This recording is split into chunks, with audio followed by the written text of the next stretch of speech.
All right, welcome in. It is the final last call of 2023 here on WagerTalk TV, and we got a lot going on here today. Whether it be we got some bowl games on tap, we'll talk about. We've got a full slate of NHL, full slate of college basketball. There's NBA. There's also an NFL game. So we've got a lot going on here, and we love Last Call here on Saturdays because it gives you guys an opportunity to drop a whole lot of questions here and talk to the three handicappers we got here today. Ask them anything that you might have questions on as far as the game goes and what they are thinking. It is quite the roster here today, as Bryan Power will be coming up here. I know he's going to be talking some football. Carmine Bianco will step up and in. He, without a doubt, has something going on the NHL here today. And our first up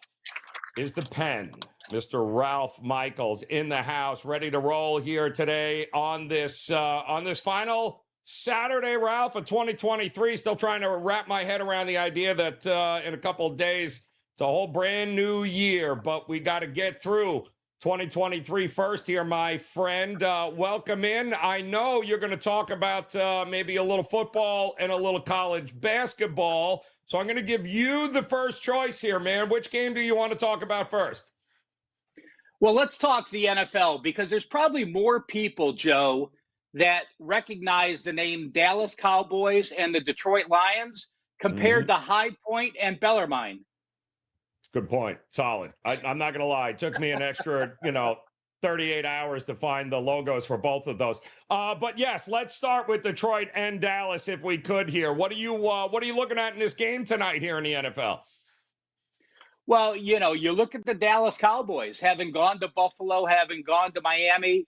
Are those two bad losses? No, not really. In the Buffalo game, they got outgained by 156 yards. In the Miami game, they got outgained by 36 yards. But after gaining a total of under 300 yards per game the last two, the offense wants to get in gear. There's no surprise. This is truly the home road dichotomy situation of the week. And I'm going over the total. And you look at Dallas's offense, it's no secret how much better they are at home. 427 yards against their division, 132 yards at home, and 26 first downs, compared to on the road, where they're averaging 309 yards and 19 first downs per game. They're completing 74% at home, completing only 63.2% on the road. You look at Detroit. We know that the Detroit offense, 30 points last week, 42 against Denver. At Chicago, they did have a rough game. Remember, though, that was weather-related, where they only put up 267 yards. You look at what they did against the Chargers, 533 yards, 380 yards at Tampa Bay, and putting up 337 yards at Baltimore is not a bad performance as well. So we have two great quarterbacks. We have a rush attack in Detroit that's averaging 5.3 yards per carry and 153 yards in the last four games, against the Cowboys team that's allowing over 4.2 yards per carry the last 4 weeks. And remember, that Buffalo game, they got gashed. So I like both teams to score. Both teams, clearly, the offense is far superior to the defenses. And when I went to the database for this, Joe. When you have two teams late in the year, so game 9 and later, with a win percentage over 65%. So if you're in games 9, 10, 11, and 12, and you have a win percentage of 65% or higher, you are a quality team. Those teams, when the total's 40 or higher and they're playing each other, have gone 38 and 27 to the over, 58%. Another thing showing you that late in the year, both teams trying for playoff seeding, those teams do tend to go over the total. We also have the holiday season, where I think the defenses are less intense than the offenses. So over for me in tonight's football game, Detroit and Dallas over 52. And while it's always important to note the positives on a play, I do want to mention one negative. This year we saw an early season inflation of totals with some scoring. We didn't know, but totals of 40, above 48 this year, are only 7-18 over under. That's 72% to the under. So I'm cognizant of those numbers, but I still feel there's value in situation with these two teams on the Monday night game played Saturday evening. It's interesting, Ralph. The market movement was interesting in this. It was 51, 50 and a half. It got bought all the way up to 53, 53 and a half. And it looks like over the last couple of days, we're starting to see the buyback on that total come back down here a little bit. So it seems like the market is split. They think this is going to be a high-scoring shootout, but there is a little bit of resistance here with this number being dropped back down to about 52 and a half. Does that shock you that it's not just all over money at this point? Well, you do get the sharps involved. It's not, being a bowl Saturday and all the bowl lineups. I don't think you have the same amount of public money as you normally would. Normally, if there's an NFL standalone game on a Thursday night, Joe Public's betting, whatever they're familiar with betting. Normally, the favorite and the over. But, I am one to think that too many people react to back-to-back Miami games back-to-back Dallas games averaging 15 points the last two games, and Detroit's last road game against Chicago. So to me, the dichotomy completely different what those two games presented. Fast track, happy to back the over in this situation.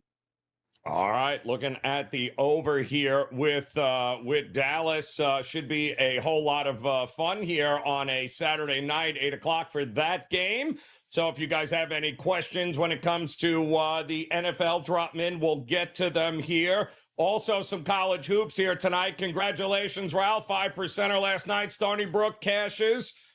Great job there. Congrats. And now, what do you got coming up here today in a loaded college hoop slate? Yeah, funny. I did the college basketball show yesterday with Brian Leonard, and Trig gave out Stony Brook as well. So Trig knows his college hoops. I was happy we were both on board. Close game, but again, a nice cover. Well, talk about teams that have surprised me. High Point started in the 280s as far as the Ken Palm ratings go. Remember, there's 362 teams. Tubby Smith was the head coach there from 2019 to 22. They had C.C. Smith last year, and then they needed another new head coach this year. So a third new head coach in 3 years with only one returning starter from a team that went 14-17. So I wasn't the only one who didn't have great expectations for Point. Well, I'll tell you what, Alan Huss was a assistant at Creighton. He brought over a bunch of transfers and freshmen that can, number one, dribble the ball. Number two, they can all shoot. And they are a very pass-happy, sharing team with multiple scorers.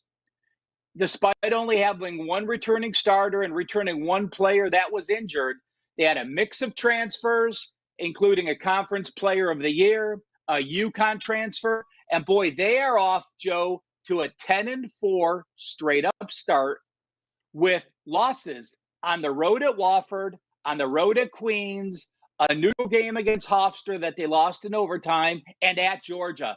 So really only one bad loss. The Queens game was a bad on the road, but they're 10-1 ATS, and at home, they're shooting 52.1% and allowing 40.9%. High Point, again, surprised the hell out of me. I love this team. They're a hardworking team, a bunch of new guys that did meld. I look at Bellarmine, and Bellarmine is not good. Their 4-10 record is like, okay, 4-10 is not horrible, but 3 of those wins were against non-Division I foes. So they have one Division I win. That was against Bowling Green back on November the 17th. Bellarmine is a team to me that played at Utah December 20th, played at BYU later, now has a few days off, but again, on the road again for a third straight game. They're number 312 in offensive effective field goal percentage, number 316 on defense. They're down 2 starters, And without those two starters, the last three games, they're 0-3 straight up in ATS, failing to cover by 16 points per game. This is an actual 3% client release for me. It's game number 306618. Tips at 7 p.m. Eastern tonight. That game in High Point, North Carolina. High Point, North Carolina. Great stuff there. Also want to mention, Ralph, kudos there, because I believe you also talked about Utah last night and Washington State. That, too, was a winning ticket for those that tailed him, which pays to watch the college basketball show during the week, guys. The college basketball tip-off show, 2 o'clock Eastern time, live each and every Monday through Friday. So great stuff there, Ralph.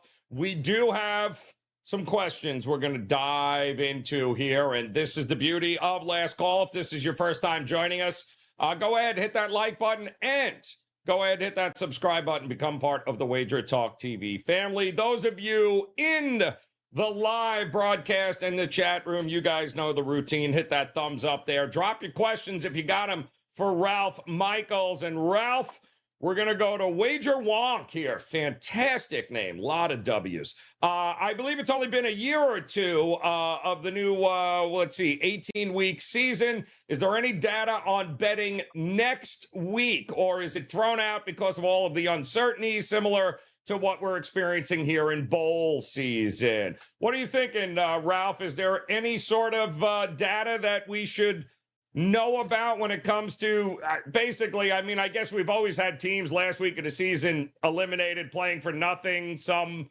playing spoiler. There are a lot of games, it feels like, that it's kind of winner take all here, not where one team has something to play for and one team doesn't. We do have some games coming up regardless that where both teams still have a lot to play for, a lot of undecidedness here. Joe, I'm going to say this. If you go and look at Wager Talk today on Thursday's show, I actually did a chart, and I'll tell you what, I'll throw this up on Twitter because that way you can visually see it. At Cal Sports LV, I'll throw up this chart now. Now, I do want to put an asterisk on this because, again, this is only the second year of playing 17 games. But in college bowls, I've done several segments where talking about going into the final week of the regular season, how 5 and 6 teams are motivated to get to 50% and get to a bowl game. How in bowl games, when teams are 6 and 6, they're motivated because they're finishing the rest of their careers with that season being a winning season or a losing season. So I went back to the NFL and I looked at how 7 and 8 teams do since 2007. And I looked at how 8 and 7 teams do. So if you're an NFL professional paid to do your job, are you motivated that your team is 7 and 8 and you got a shot to get to 500 and then potentially get a win the next week? Listen to these numbers. Since 2007, teams that are 7 and 8, exact record of 7 and 8, a bunch of them today and this weekend, are 67% against the spread at home and are 37% against on the road. And when you have a 7 and 8 team that is a home favorite, those teams have gone 77.3% since 2007. And then let's switch. Let's look at NFL teams that are 8 and 7. Are they motivated to keep above 500 and not fall back to the Mendoza line? Since 2015, those 8 and 7 teams have gone 77% at home, have gone 64.3% on the road, and home favorites and away favorites for 8 and 7 teams have gone a combined 14 and 3 against the spread in 2015. That is over 82%. So, yes, NFL teams, I do believe, we look at ATS records and over-under records, and a lot of times the playoffs or the playoff hunt, we really don't care about their straight-up record. But these guys know what their straight-up record is, and I think it is important to look at those teams one game below or one game of 500 late in the year. So it mattered. That middle of the road there, Ralph, that mediocrity line matters. You want to be a mediocre team or a less than mediocre team matters to guys in the NFL. That's a great chart. You guys can check that out, of course, on this week's Wager Talk today, or check out Ralph's Twitter page. And Ralph, over at WagerTalk.com, your page today, coming off that 5% winner last night in college hoops. What's on tap today for us? I have 3 college basketball plays. I gave you one of them. It does include a 4% play, and my college basketball 4% plays and higher on a 75% run. 3 college basketball, 1 NBA, 1 NHL, all for $29. And just FYI, the NFL game just fell short of making my card. And I did pass in the bowl games today. Listen, guys, there's 4 bowl games. You don't need to force action every day. If a play is worthy of being a play, play. If a play is not worthy of being a play, leave it off your card. Don't worry about passing bowl day, even if it is December 30th with some great bowl games playing. Yep, great stuff there, Ralph. Yeah, and pay close attention to today's bowl games, because this would have been, if with a 12-team playoff, well, some of this crap we're about to see today is what we're going to get coming starting next year in a 12-team playoff. So should be a whole lot of fun there, Ralph. And I think, right, with these 4 today would all be qualifying for next year's playoff, right? And boy, oh boy, some of these bowl games, Ralph, have been, ooh. Well, you look at Ohio State. Ohio State clearly probably would have been a 5 or 6 seed, and then what happens? Right. Well, your quarterback doesn't transfer to Syracuse. You have your starting quarterback. You don't lose your number 2 quarterback, and then a number 3 quarterback who's thrown 5 plays ends up playing, and the Missouri's defense dominates. So you can't say, oh, Ohio State didn't deserve to be in the 12-team playoff, because they're a whole different team if they have their quarterback and Marvin Harrison's playing and everybody's back. So it's a bad example to look at all the opt-outs this year and think we're going to get those crappy games next year, where it'll be exciting to actually get that many games in December with all of your players wanting to play in a game instead of transferring out.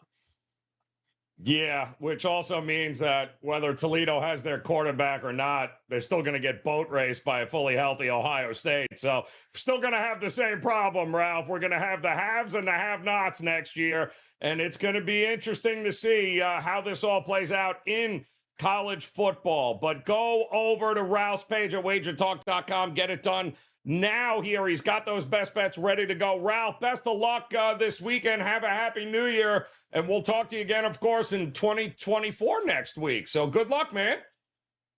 Unreal. Thanks, guys. Happy New Year. Carm, thanks for switching with me. I'm going to do a radio show real quick, so I appreciate it. Oh, Carmine is just the kind of guy he is. He's just always lending you, give a finger, take an arm. That's Carmine. What's going on here, brother? Always a pleasure to see you, my man. What's happening?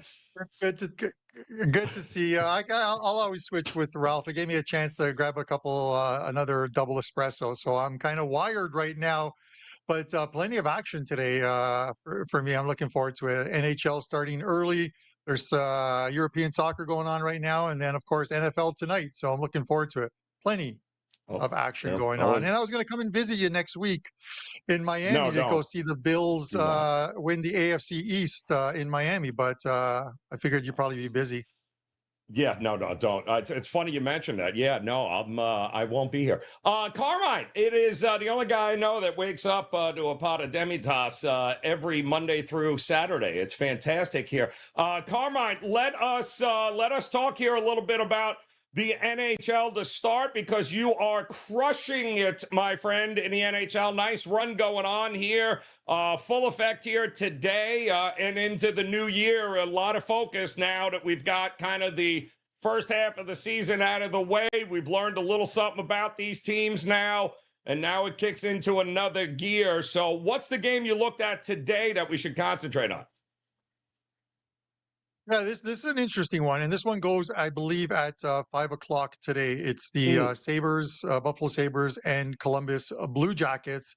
And listen, Columbus is on a second of a back-to-back. They beat the Leafs last night, which I always enjoy watching Toronto lose.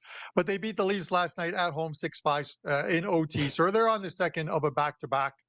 and they're in Buffalo. And the last time they were in Buffalo, they beat the Sabres, and this was just a little over a week ago, I think, maybe 10 days ago. They beat them 9-4 in Buffalo, which was only their third win in their last 15 games on the road.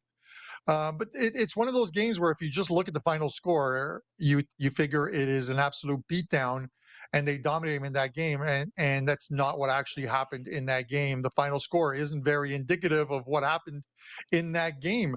The Sabres switched goalies after falling behind. I think it was 4-0 in that game. They took Levi out.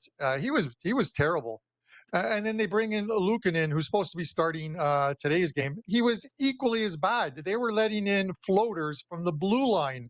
It was quite possibly the worst goaltending performance I've ever seen in any game. You look at the final analytical numbers, and that normally tells you how the game should have played out. The final analytical numbers for expected goals in the game were 3.1 to 2.93 in favor of Columbus. Basically, they were telling you it was a 3-3 game that finished 9-4. With that in mind, a little revenge here for the Sabres at home. This is an interesting one because when I posted this number in our channel, so you guys would have the number. The regulation line for this game, the Sabres early this morning, was a -120 for the Sabres to win in regulation. That number is getting pounded across books. DraftKings is now at 155. I saw them go to 160 at one point and then drop back to 155. Some of the other books are still at 120, 125, and I think that's the right play. The Sabres to win within 60 minutes tonight. I think a much better performance from their goalies. If they don't show up and they're Swiss cheese again, then there's nothing you can do about it. But the Sabres, they get a little bit of revenge tonight for that beatdown, and that had more to do with their goalies than it did with the actual team in front of them. So we've got Buffalo here taking on Columbus. That's coming up here. It's a nice card here today. Carmine, of course, on this nice run here in the NHL. Make sure that you head over to his page to check that out, guys. Best bets are coming here all throughout the weekend. In fact, and Carmine, you've also been crushing it in the NFL. We talked to Ralph just a little while ago. He was talking about today's game. You're going to focus on a game tomorrow, which I think is interesting. So tell us what the plan of attack here in Week 17 of the NFL is for you. NFL has been absolutely fantastic. NFL Sundays have been great. Last 7 Sundays, 21 wins, two losses, 3 pushes with my releases. And number one at WagerTalk, over 73 units of profit in the NFL this season. And this is a play that I'm going to talk about right now that is on my card for Sunday, and it's a 4% play, and it's a totals play. And this season, not a lot of totals for me. Nine totals throughout the year, 4% plays, and they've gone 7-2, 19.2 units of profit. But this is the Eagles and the Cardinals. And I released this one early in the week because when this number came out, I thought it was going to be somewhere in that 49 to 50 range, 49.5, 50 range to stay under that key number of 51. And it came out at 48. And I wanted to get it out at 48. Actually came out at 47.5, but I got it out at 48 just in case the number did move. I wanted my clients to get that number early. And when you look at these teams, and there's conflicting numbers when you look at totals. The Eagles are 6-1 to the over at home, where they play they play some very good football, but their defense isn't the same defense as it was last season under Jonathan Gannon, who will be coming here with the Cardinals. And then you look at the Cards; their away numbers for totals, betting the under has been profitable for them. But I'd rather dissect that because their season's been a merry-go-round of quarterbacks. It starts with Dobbs, and then Clayton Tune gets in there for one game. I think they didn't even get a point in that game against Cleveland, I think it was. And but since that merry-go-round has stopped with Kyler Murray, they've gone 4-2 to the over with Murray at QB, and he poses problems for defenses like Philadelphia because he's a mobile quarterback, a guy who can get out of the pocket, extend a play. And when you have, I think Philadelphia has the 20th worst pass defense. They were number 1 last season under Gannon. They're 20th now. It poses some problems. So they're going to get some of their points, but more so, I think that Philadelphia needs a get well kind of game. And this is the spot where they put up points, they get that offense going. And this is one game where I think Nick Sirianni just doesn't take his foot off the pedal with this team. I think they score points. Whether they cover the 12, I have no clue. I'm not touching the total because I think both teams are going to score here, and I'd rather go with the total. I think the total is the better play here at 48, and that could go up a little higher because the weather forecast for Lincoln Field are good. The weather in the East Coast is good as a whole, so I don't think there's going to be any weather issues as far as that's concerned. I think we see a high-scoring game. Eagles put up a big number, and this game goes over the total. Yeah, not a bad way to approach it. Here, they got some things to figure out here. The Eagles quickly, they do. Arizona will be just what the doctor ordered, but expecting some points. And points, I think, is exactly what is coming up there, Carm. All right, so you've been crushing the NHL, you've been crushing NFL. We do have a couple of questions in the chat room for you as well. And it looks like Steven in the chat room saying, want to know what the, maybe an over in that Blue Jacket game as well there against Buffalo. What are you thinking? It's a tough one, Steven. Steven's a real good guy on Twitter. I talked to him as well, too. It's a tough one because the number opened at 7, but it was juiced to the under 7 at minus 30 cents to the under. And now we're seeing some 6.5s juiced to the over 35 cents the other way, which is pretty much standard when you come off a 7 and you go to 6.5, you're going to have the juice on the over. The tough one here is that first game was 9-4, but when you looked at, as I mentioned, the analytic numbers were under 6 at 3 point or right at 6, 3.1 to 2.93. If the Sabres are better defensively in this game and Columbus is on the second of a back-to-back, I wouldn't want to take a 7, and I don't want to lay the vig with the 6.5. I think constantly laying minus 130, minus 135, even minus 140 with totals is going to burn your bankroll long term. So I would stay off the total. So I love this game today too, Carm, with the Rangers and the Lightning.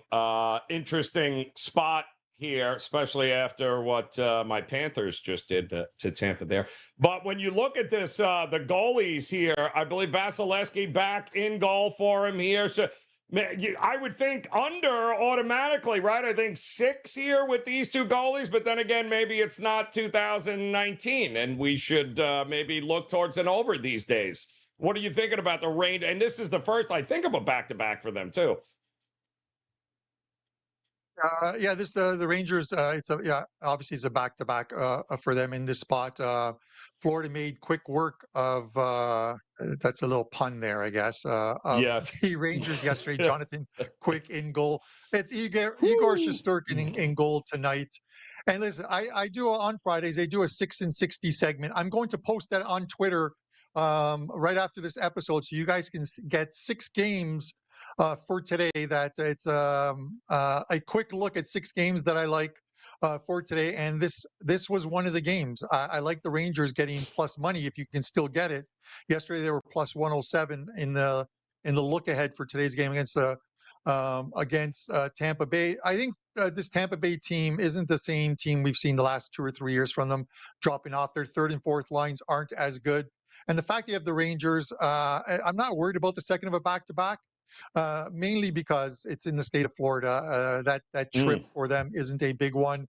Back on the ice today, and I have to believe that they're going to get a win today. This Rangers team has been very good, and it's tough to discount the teams I think have gone 13-4-1 on the road this season. They don't drop a lot of games, or they haven't thus far, other than last night. I'm going to bet against them losing back-to-back games here and take the Rangers at plus money if you can still get it. I think they're 5-0 on the second games here this season so far. So they've certainly delivered. You're right. It's about 3.5 hours there to Tampa from Sunrise. So I think that'll be a good one. Tampa used to be unbeatable at home. Carr, remember those days when it was Vasilevsky in goal? Like, oh, not anymore. if there's one thing about Tampa Bay, and I've seen it all season long with this team, man, if you Yep. take penalties, if you're undisciplined, they are going to make you pay for it. That power play, Joe, I don't know what it is. It is like they Yep. know without even looking. They could just make blind passes, and they know where Kucherov is. They know where Stamkos is. They know where each player on Braden Point. They know where each player is on that ice. They're just deadly. And these face-off circle to face-off circle, these. And then you've got Yep. Kucherov scoring essentially into an open net. They are just a deadly power play that you don't want to take penalties against because they're just going to make you pay for it. Yeah, no, that they are there. All right, we've got NHL, we've got NFL. What do you got up, locked, loaded, ready to go at WagerTalk.com for us? Yeah, the Sunday card's up. 3 games in one package. I gave you one of them. It's the total. I also have another game, a 5% play in the NFL, which goes tomorrow as well too. So I'm looking for another big day in Week 17, and my NHL card will be up shortly. I've loaded a couple plays already, and a couple more to go, and that'll be up and available.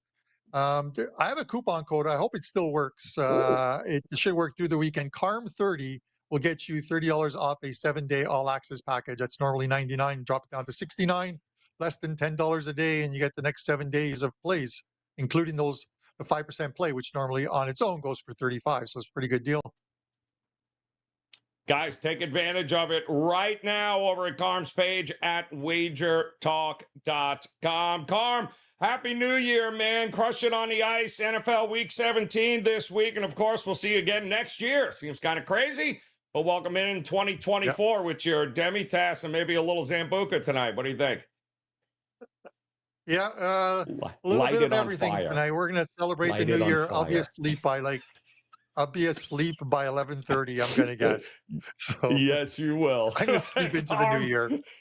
Enjoy it, brother. We'll talk to you again. Happy New Year, guys. All right, we Happy New Year. We got one more coming, I think, if he's still here. Do we really want to bring him in? Aren't we running out of time? No, I guess we got to bring Bryan Power in. Bryan Power, always a pleasure to see you, man. Didn't realize you were sitting right there. Before we get to you, let me just remind the poor folks who remain here.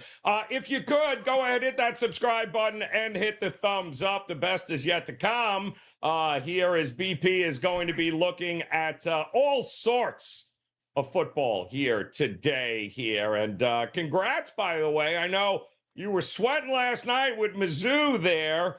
You gave it out back in 1996 apparently, and you were a little bit worried because that line's been all over the place, but you crushed it last night as Mizzou came through for you and your clients. So I know you got a whole lot locked, loaded, ready to roll here today. But kudos. So far, it's been a monster college football bowl season for you. Yeah, Joe, I texted our good buddy Mark Zinno last night. I said, if Missouri loses this game 3-0, I will cry myself all night to sleep. It will just, I couldn't have taken something like that. But yes, I did release that play very early on Missouri. I think we've all learned our lesson this bowl season, Joe. Playing a bowl game early is probably not the best move. So I did not, it was the all-time anti-CLV trophy. I had Missouri money line minus 115, but something I'll get into when we get into the bowl game I'm going to talk about today, the Arizona Bowl. Mm-hmm. I know this is a taboo thing to say, and people could rake me over the coals, and I'm sure you will if no one else does. But numbers have not necessarily mattered in these bowl games, have they? It's the handicap. It's just picking who's going to win, and we'll talk about that here with Wyoming and Toledo here in a moment, I do believe. Yeah, well, so it's so funny, too, because we were talking to Kelly Stewart this week, and we were marveling at how all of the late money and line movement so far in bowl games has been wrong.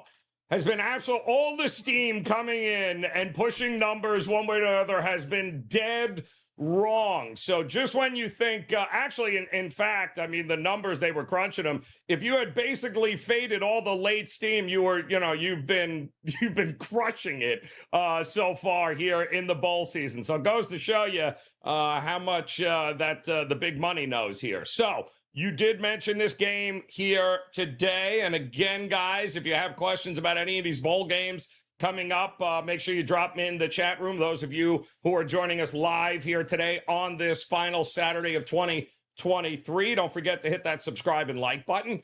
But BP, let's talk about this game because it's maybe the one bowl game flying under the radar. Not a lot of people talking about this game. And yet I think as a traditional handicap goes, this is the game you should be focusing on because we've got opt-outs on one side and plenty of motivation on the other side. So this is usually one of those games that in the past we would jump all over. What do you think about Wyoming and Toledo? Yeah, and Joe, who would have thought that at a time when Florida State is playing Georgia, that's going to be out the same time as the Arizona Bowl? Yeah. Toledo and Wyoming is probably going to be the better watch. I mean, that speaks volumes about the state of that Florida State-Georgia game. But yeah, Joe, allow me to be the 37th person to tell you there are all sorts of new challenges in handicapping these bowl games with the transfer portal, opt-outs, NIL, yada, yada, yada. But at the end of the day, you said the key word. Motivation is so key in handicapping these bowl games, right? That's why we all loved, so many of us loved Missouri last night. Ohio State, all those opt-outs down to a third-string quarterback. Obviously, that was partly because of an in-game injury, but everyone thought Missouri cared more. I mean, I bet Missouri because I thought they cared more, and I think they did. And you look at the Arizona Bowl this afternoon. This will be the final game for Wyoming head coach Craig Bohl, who is retiring. He has spent the last decade in Laramie. And you got to figure, Joe, his players are going to want to send him out a winner. And that's just more than enough motivation for me. Full disclosure, I have Wyoming money line. I gave this out to my clients earlier in the week. Wyoming money line, I paired it with the Oklahoma State money line, another game where I thought I had the more motivated side, and that was certainly correct. But I would not fault you. This number's on the move. I know we talked about the late steam, and you got to be careful. If you didn't get that money line parlay from me, and you just want to play this game, I would lay it with Wyoming here. Here's the thing. If you've gotten the worst of the number in these bowl games, there's only been 2 instances where that would have hurt you, and in both instances, you would have pushed with the favorite. That would have been the second bowl game with Jacksonville State against Louisiana. If you got Jacksonville State at 3, you pushed. And if you were unfortunate enough to bet Kansas at 13 the morning of that game, you would have pushed. Other than that, if you get the work, I mean, right? If you bet, I got USC +7 earlier in the week. That was the $2 customer appreciation play. Great play. But if you got it at 4.5, you still won too. So I don't think the number necessarily matters because the motivation Wyoming has. Meanwhile, let's look at the other side. You touched on this, Joe. Toledo is coming off a loss in the MAC championship game to Miami. They are going to be way less motivated. The MAC championship was Toledo's goal coming into the season. They fell short. What has happened since? The quarterback, Finn, he's decided to transfer to Baylor. I think our good friend CT threw him some NIL money. Penny Boone, he's in the portal. How about waking up the day after Christmas and Toledo finds out he's not going to play? That's their offense, Toledo. And we saw Toledo's offense really struggle against a very good Miami defense in that MAC championship game. I gave out to my clients Toledo under its team total for the MAC championship. That was a pretty easy winner. And you look at this Wyoming defense, Joe, half of their opponents this season have been held under 20 points. Meanwhile, the offense, albeit against weaker competition, got going in the last 2 regular season games, scoring 84. It's only the second time Toledo's been a dog all year. The first was the season opener at Illinois, a game they lost on a last-second field goal. But Wyoming, 6-0 straight up as a favorite this year. They've won the last 5 times as a fave of 3.5 to 10. I would lay it. There is no way the folks from Laramie are going to let Craig Bohl go out a loser. So Wyoming, to me, is the only way to play the Arizona Bowl.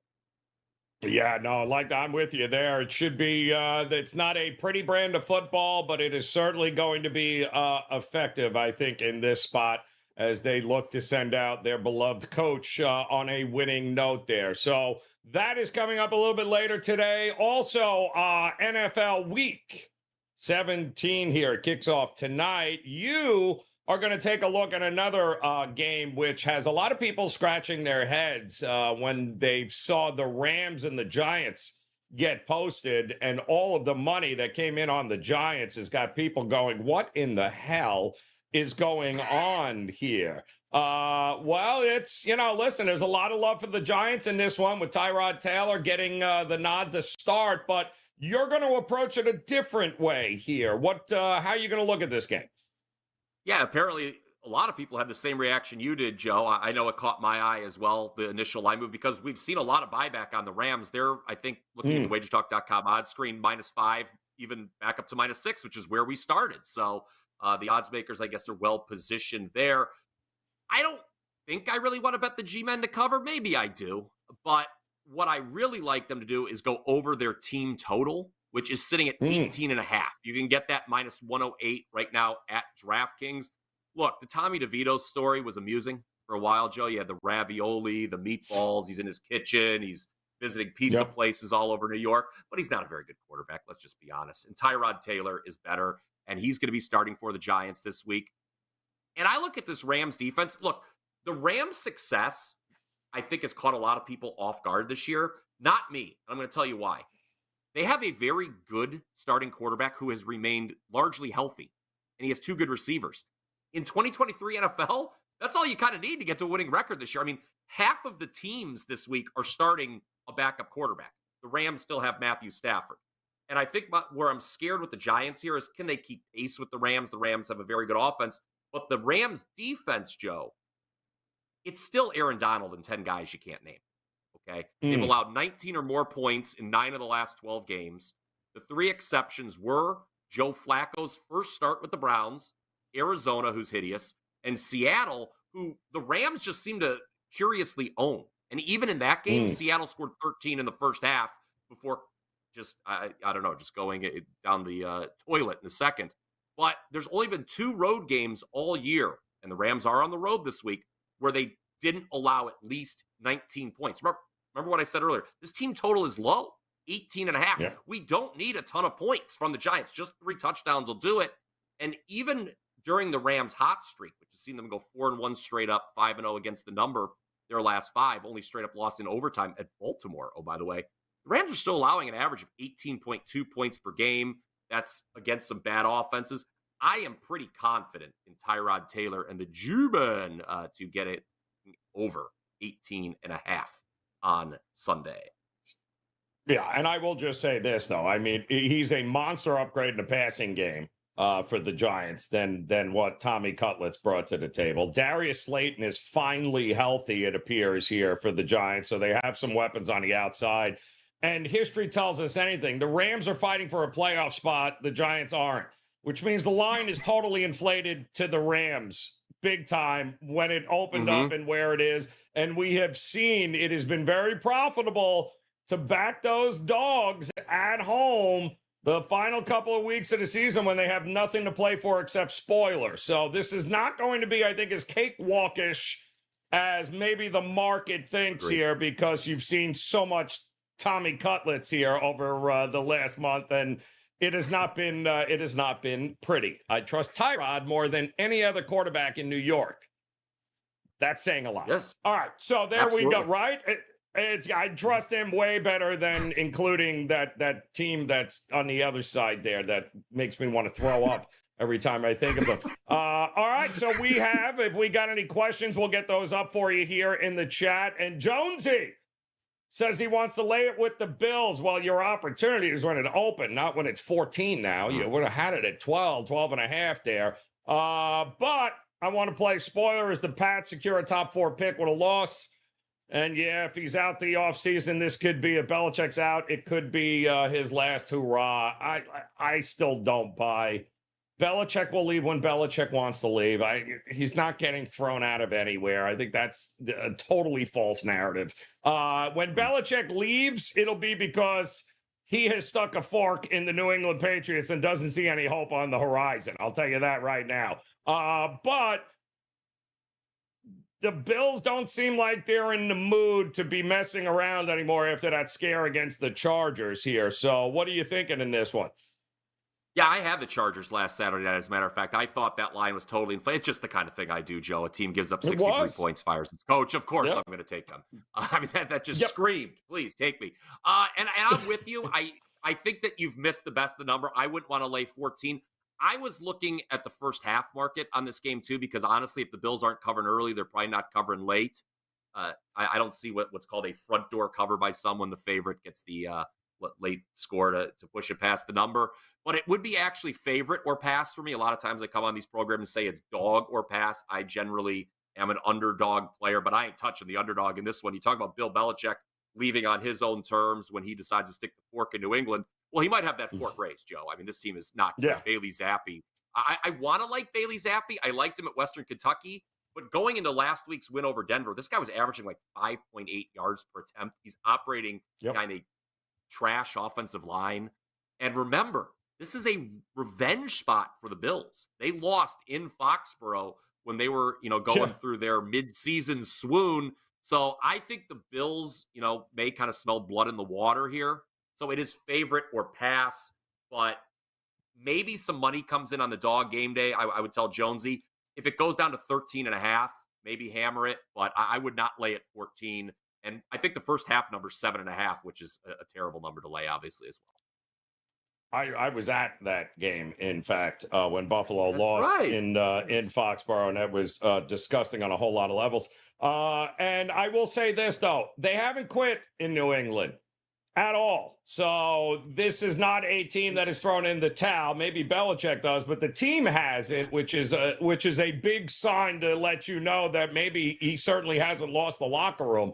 But I'll also say this. It's kind of an off-the-wall trend here, guys, with the Patriots, but it has been very profitable here.